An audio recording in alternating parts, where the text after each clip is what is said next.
অনন্ত শক্ত হয়ে দাঁড়িয়ে আছে। হোমেরা তার হাত ধরে টেনে বলল, দাঁড়িয়ে আছেন কেন, চলুন। অনন্ত লাফিয়ে উঠে ব্যস্ত হয়ে হাতে পকেট থেকে ফোন বের করে কানে দাঁড়ালো। হোমেরা চোখ ছোট ছোট করে তাকিয়ে দেখছে। লোকটা পাগল টাগল হয়ে গেল নাকি? কেউ কল দেয়নি, শুধু শুধু ফোন কানে ধরে রেখেছে কেন আজও? ফোন কানে ধরে আছেন কেন? লাইনে তো কেউ নেই।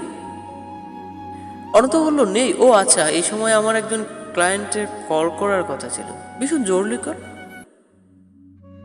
কল তো করেনি, কলের রিসিভ করবেন। এখন শুধু শুধু ফোন কানে রাখতেই যাবেন কেন?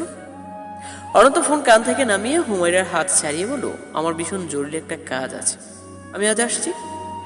হুমায়রা বুঝতে পারছে না হঠাৎ করে অনন্তর কি হলো, এমন উদ্ভট আচরণ করছে কেন। অনন্ত বুঝতে পারছে তার কপালে ঘাম হচ্ছে, জ্বর আসছে, আর কয়েক পা বাড়ালেই সে বরবাদ হয়ে যাবে। তার বরবাদই তাকে হাত বাড়িয়ে রাখছে। তুমি ভেতরে যাও, আমি আসছি। হুমায়রা আজও নাছর বান্দা হয়ে গেল।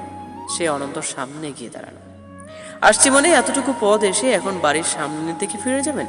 না না, আপনাকে ভেতরে যেতেই হবে। আমার নতুন বোনকে দেখবেন না? মেহরিন আপনার কথা কতবার জিজ্ঞেস করেছে, আজ আপনাকে দেখলেও ভীষণ খুশি হবে, অনেক মিষ্টি একটা মেয়ে। অনন্তর কপাল মুছতে মুছতে ভাবছে, মিষ্টি? হ্যাঁ সত্যি, মেহু ভীষণ মিষ্টি মেয়ে, কিন্তু রেগে গেলে এই মিষ্টি মেয়েগুলো এই নিম পাতার থেকেও তেতো হয়ে যেতে বেশি সময় লাগে না। মনে মনে দীর্ঘ শ্বাস চাপলো অনন্ত। এই হুমায়রাকে তার কি করতে ইচ্ছে করছে তা সে নিজেও ভেবে পাচ্ছে না। এখন মনে হচ্ছে দুই মেয়ের মাঝে চাপা পড়েছে সে।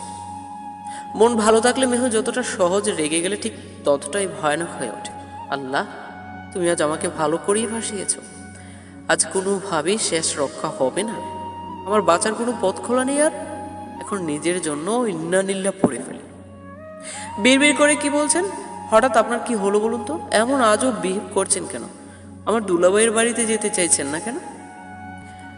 অনন্ত বলল, না মানে হুমায়রা, আমার সত্যি জরুরি কাজ আছে।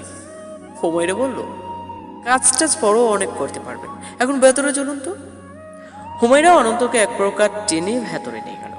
হুমায়রা ডোর বেল চাপার সময় অনন্তর মনে হচ্ছে হুমায়রা ডোর বেল না, তার কলিজা চেপে ধরেছে। মেহু দরজা খুলে দিয়ে হুমায়রার সাথে তাকে দেখলে কি বলবে সে। অনন্ত ইচ্ছে করছে হুমায়রাকে ধাক্কা দিয়ে ফেলে দৌড়ে পালিয়ে যেতে। পাদে পড়লে শয়তানও আল্লাহকে ডাকে। অনন্ত চোখ বন্ধ করে আল্লাহকে ডাকছে, আল্লাহ, এই জীবনে তো কত মাইয়াই আইলো গেল, কারো কাছেই তো ধরা খাওয়াইনি, তাহলে আজকে নিজের গার্লফ্রেন্ডের কাছে ধরা খাওয়াইতেছ? বাইচা নেও আল্লাহ, হেডেই শেষবার, এরপর থেকে ভালো হয়ে যাও, তুমি তো সবই জানো। অনন্ত শক্ত করে চোখ বুজে দাঁতে দাঁত চেপে রেখেছে। দরজা খুলে দিল ইরফানের বাবা। হুমায়রাকে দেখে মিষ্টি হেসে তিনি বললেন, এসো মা, কতদিন পর এলে, কেমন আছো? হুমায়রা বলল, আলহামদুলিল্লাহ ভালো আছি আঙ্কেল, আপনার সবাই কেমন আছে? অনন্ত হুমায়রার পেছনে দাঁড়িয়ে আছে। বাবা ওকে দেখতে পেয়ে বলল, আলহামদুলিল্লাহ সবাই ভালো আছে, তোমার সাথে ওকে? হুমায়রা লজ্জা পেল, মৃদু হেসে বলল, আপনারা তো আমার এনগেজমেন্টে জানেন, তাই চিনেন না আঙ্কেল, ওর সাথেই আমার বিয়ে হতে যাচ্ছে। ও, সে কি মা, তোমরা বাহিরে দাঁড়িয়েছো কেন? ভেতরে আসো বাবা, আজ প্রথম তুমি আমাদের বাড়িতে এলে। অনন্ত ভেতরে গিয়ে উকি ঝুঁকি পেরে মেহরিনকে করছে, দেখছে আশেপাশে কোথাও মেহরিন আছে কিনা। ওরা সোফায় বসলো। হুমায়রা জিজ্ঞেস করলো, মেহরিন, আয়াম, ওরা কোথায় আঙ্কেল? ইরফানের বাবা বলল, আর বলো না মা, মেয়েটা যে কি বেখেয়ালি, সকালে লিফটের সামনে জুতো ছিঁড়ে পড়ে গেছে, পায়ের ব্যথা পেয়ে পা ফুলে এত বড় হয়েছে, এখানে ঘুমিয়েও আছে হয়তো। হুমায়রা বলল, সে কি, অনেক ব্যথা পেয়েছে আঙ্কেল, পা ভাঙেনি তো? ইরফানের বাবা বলল, না মনে হয় ভাঙেনি, ইরফানি পেন কিলার দিয়ে গেছে, ব্যথা কমেছে বলেই ঘুমিয়ে গিয়েছে। মেহরিন পড়ে গিয়েছে, পাতে পায়ে ব্যথা পেয়েছে শুনে অনন্তর নিজেকে স্বাভাবিক রাখতে কষ্ট হচ্ছে।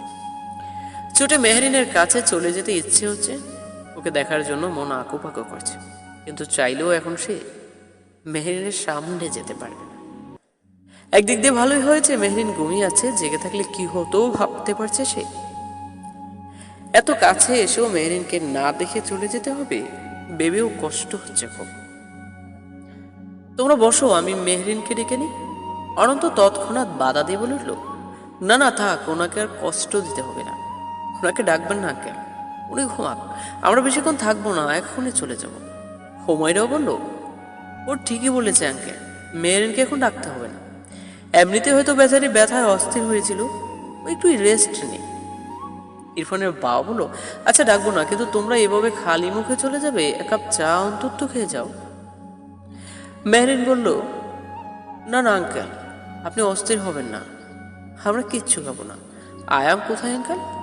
ইরফানের বাবা বলল, আয়াম স্কুলে, এখনো ফেরেনি। হুমায়রা বলল, ওকে কে আনতে যাবি? দুলাভাই দুপুরে বাড়ি আসবে আজ? ইরফানের বাবা বলল, জানি না। হুমায়রা বলল, আমিও তো মেহরিনকে একা রেখে আয়ামকে আনতে যেতে পারবো না। আচ্ছা তাহলে আমি ফেরার সময় আয়ামকে সাথে নিয়ে ফিরবো।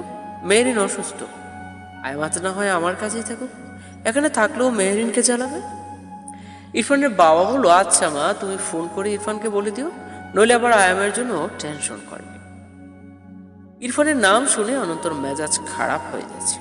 হুমায়রার সাথে সে বেরিয়ে এলো। অনন্ত এখান থেকে বাড়ি চলে যেতে চাইলেও হুমায়রা যেতে দিল না। তাকে সাথে নিয়ে আয়ামের স্কুলে গেল, সেখান থেকে অনন্তকে ওদের বাড়িতে নিয়ে গেল। এদিকে মেহরিনের ঘুম ভাঙলে বেড থেকে উঠতে নিলে পায়ের ব্যথায় কুকিয়ে ওঠে। পড়ে যেতে নিয়ে বিছানায় কোনায় বসে পড়ল। ও আল্লাহ, ঘুমিয়ে দেখি পায়ের ব্যথা আরো বেড়ে গেছে।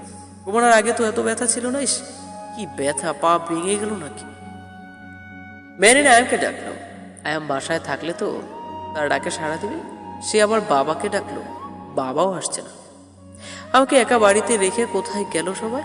বাবা, ও বাবা, কোথায় আপনারা? তাকে অসুস্থ অবস্থায় রেখে সবাই বাড়ি ছেড়ে চলে গেছে নাকি? নিজের পাশে কাউকে না পেয়ে মেহরিনের মন খারাপ হয়ে গেল। তার সবচেয়ে বেশি রাগ হচ্ছে ইরফানের উপর। অফিসে গিয়ে তো কাজ লোকটার, ওনার সামনেই পড়ে গিয়ে ব্যথা পেলাম, আমাকে ধরতে পারলো তো না, এখন আবার আমাকে এই অবস্থায় রেখে অফিসে গিয়ে বসে আছে। কি এত কাজ ওনার, সারাদিন তো চোর চোরটাদের নিয়ে পড়ে থাকেন। ভালোই হয়েছে এই লোক আমার স্বামী না, বউয়ের খেয়াল রাখতে হয়, যত্ন নিতে হয়, ভালোবাসতে হয়। ইরফানের সাথে তার মিছিমিছি বিয়ে হয়ে গিয়েছে, যে সত্যিকারের বিয়ে হয়ে গিয়েছে, এই কথা মনে পড়ে জিভ কামড় দিল মেয়েকে। নিজের ভুল শুধরানোর জন্য বলল, থাক, সত্য বিয়ে হয়েছে তো কি হয়েছে, আমি এই লোকের সাথে সারা জীবন থাকতে যাচ্ছি নাকি? 3 মাসের মধ্যে ডিভোর্স নিয়ে চলে যাব। এরকম কেয়ারলেস বর আমার লাগবে না। মেহরিন নিজের বুঝতে পারছে না, সে অনন্তর বদলে ইরফানকে নিয়ে ভাবছে। তাকে তো তার ভালোবাসার মানুষের কথা সবার আগে মনে পড়া কথা হচ্ছে। সে তো অনন্তকে ভালোবাসে, তাহলে মেহরিন ইরফানের উপর রাগ হচ্ছে কেন? সে নিজের অসুস্থতার সময় ইরফানকে পাশে চাইছে কেন? এদিকে হুমায়রা আয়ামকে নিয়ে বাড়ি ফিরে ইরফানকে কল করে জানিয়ে দিয়েছে, যার ছেলে পাগল, ছেলেকে স্কুলে গিয়ে না পেলে সাথে সাথে ওখানে হার্ট অ্যাটাক করে মারাও যাবে। অনন্ত দুপুরে হুমায়রাদের বাড়িতে খাবে। হুমায়রা নিজের ভালোবাসার মানুষটার জন্য চুলার আছে দাঁড়িয়ে যত্ন করে নিজের হাতে সব আইটেম রান্না করেছে। আয়াম অনন্তের সাথে বসার গড়ে সোফায় বসে আছে। আয়াম হাজারটা প্রশ্ন করছে, বেচারা অনন্ত বাধ্য হয়ে সব প্রশ্নের উত্তর দিচ্ছে। ইরফান তার পছন্দ না হলেও সে একটা বাচ্চা ছেলের সাথে খারাপ ব্যবহার করতে পারবে না। তার শত্রুর ছেলে হলেও ছেলেটা ভারী মিষ্টি। বাচ্চাদের কোলে নিয়ে চুমু খেয়ে আদর করা অনন্তর ধাঁচে নেই, তবুও আয়ামের সাথে কথা বলতে ভালোই লাগছে তার। ইরফান ক্লায়েন্টের সাথে মিটিং সেরে আজ তাড়াতাড়ি বেরিয়ে গেল। সকালে দেখে এসেছে মেহরিন ব্যথা পেয়েছে। এখন ব্যথা কমেছে নাকি বেড়েছে জানাই হলো না। কল তুলছে না মেয়েটা, শুধু শুধু তাকে টেনশন দিচ্ছে। একবারে নিজে থেকে কল করে বলে দিলেই পারত সে ঠিক আছে, তাহলে ইরফানকে মাথায় এক বোঝা চিন্তা নিয়ে ক্লায়েন্টের অ্যাটেন্ড করতে হতো। তার উপর আবার আয়ামকে হুমায়রা নিয়ে গিয়েছে। আজকাল আয়ামের দুষ্টুমি যা বেড়েছে, হুমায়রা ওকে সামলাতে পারলেই হলো। ও গিয়ে আয়ামকে নিয়ে আসবে নাকি? হ্যাঁ, যাবার পথে আয়ামকে ওর নানু বাড়ি থেকে তুলেই নিয়ে যাওয়া হবে। ইরফান গাড়ি স্টার্ট দিল। একদিকে মেহরিনের চিন্তা, অন্যদিকে আয়ামের চিন্তা। চিন্তায় চিন্তায় পাগল হয়ে যাবে।